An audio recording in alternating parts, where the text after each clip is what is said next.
భీమకండ శైవ క్షేత్ర ధ్యాన మహాయజ్ఞం ఒకటి, పిఎంసి ధ్యాన మహాయజ్ఞం ఒకటి, రెండు ఒకటేనా సార్? రెండు ఒకటే. ఓకే, రెండు ఒకటే. ఇప్పుడు మనం డిఫరెంట్ ప్లేసుల్లో యజ్ఞాలు చేస్తాం.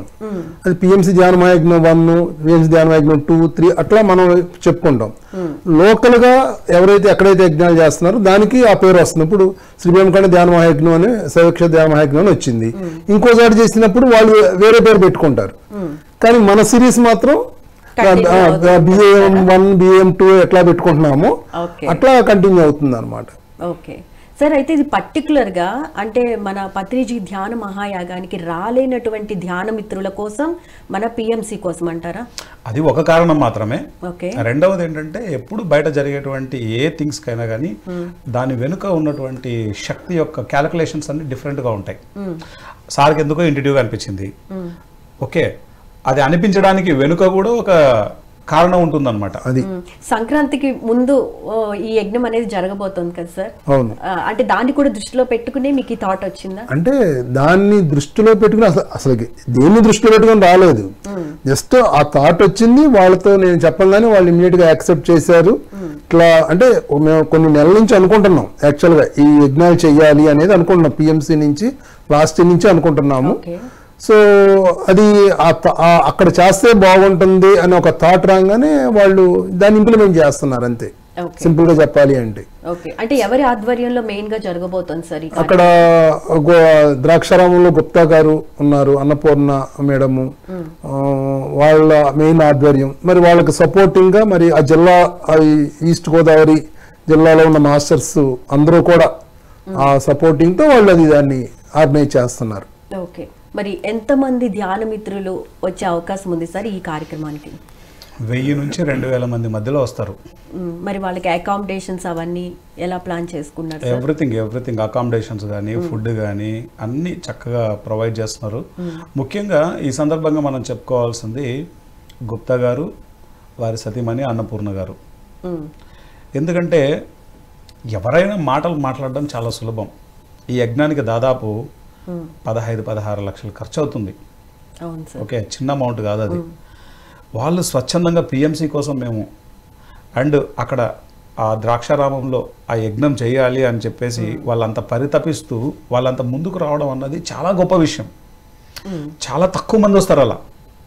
ఇప్పుడు వచ్చి ఒక స్పీచ్ చెప్పడం వేరు, వాళ్ళ భుజస్కంధాల మీద ఆ బరువును వేసుకొని ఆ బాధ్యతతో ఇది మేము చేస్తాము మన పిఎంసి కోసం, మన పిఎస్ఎస్ఎం కోసం.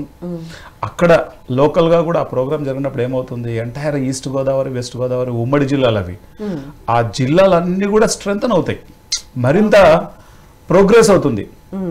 సో అక్కడ ఉన్నటువంటి లోకల్ ప్రాజెక్ట్స్ అన్నింటినీ మనం ఎలివేట్ చేస్తాం ఆ కార్యక్రమంలో. ఈ యజ్ఞంలో మనం ఒక పని ఏం చేయట్లేదు, అన్ని పనులు చేస్తున్నాం మనం. అక్కడ ఉన్న లోకల్ ప్రాజెక్ట్స్ను చక్కగా డెవలప్ కావడానికి మనము వాళ్ళకు టైం అక్కడ ఏర్పాటు చేశాము. అక్కడ ఉన్న సీనియర్ మాస్టర్లు అందరితోటి మనము చక్కగా డయాస్ మీద టైం ఉంది. అండ్ అక్కడ ఉన్నటువంటి విశిష్టతను చెప్పడానికి టైం ఉంది.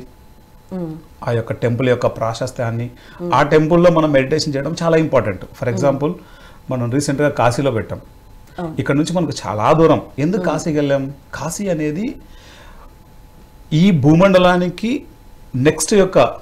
మన యొక్క నెక్స్ట్ జర్నీకి, అంటే లైక్ ఈ బాడీ తదనంతరం చేసేటువంటి జర్నీకి, ఆ ముక్తికి ఆ ప్లేసు మోక్ష మార్గం కింద చెప్తా, ఆ ఎనర్జీ ప్లేస్ అనమాట. అదొక పోర్టల్. కాశీ అనేది ఒక portal.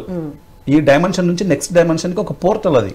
So same like that ఒక్కొక్క ప్లేస్ కి ఒక్కొక్క శక్తి ఉంటుంది. అలానే ఈ యొక్క ప్లేస్ కి భీమకండ శైవ క్షేత్రానికి, ఈ యొక్క భీమేశ్వరుడికి, ఈ మాణిక్యాంబకి ఇక్కడ ఒక అద్భుతమైనటువంటి ఘట్టం ఉంది. ఏంటంటే ఆ ఎనర్జీ పరంగా ఉన్నటువంటి ఘట్టం ఏంటంటే ఇక్కడ ముక్తి ఒకటి, 2 భోగం.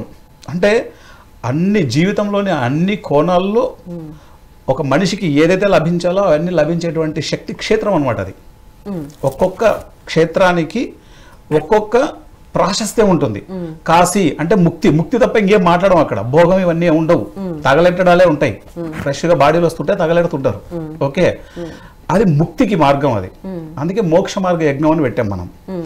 కానీ భీమకండ శైవ క్షేత్రం అనేది ముక్తి భోగం రెండిటిని కలిపి ఉంటది.